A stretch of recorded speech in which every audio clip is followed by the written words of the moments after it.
এরকম দেখতে আমাদের ফ্রেন্ড সার্কেলে অনেক ফ্রেন্ড আছে যাদের মানে লুকটাই একদম এরকম, অলওয়েজ মেকআপ করে থাকে।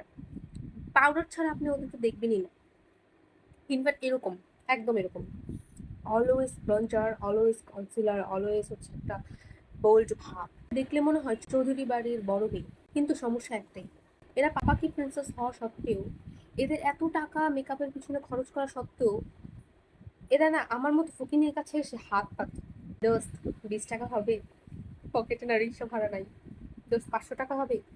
দোস্ত আমার ব্যাগটা হারায় গেছে, 1000 টাকা ধার দিবি? দোস্ত আমি দিয়ে দিব। মেকআপের টাকাটা পাইলেই আমি দিয়ে দিব বাবার কাছ থেকে বা বয়ফ্রেন্ডের কাছ থেকে এনে আমি দিয়ে দিব।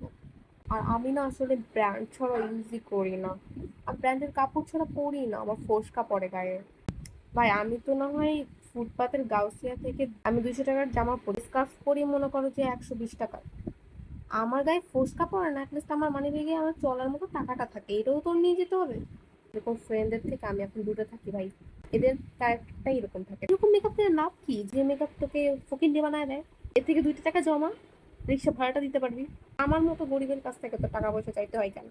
ট্রাস্ট মি, আমার না ভিক্ষা দিতে ইচ্ছা করে, তাও আবার কারো ফেস দেখতে যদি আমার মায়া লাগে তাহলে আমি ভিক্ষা দিব।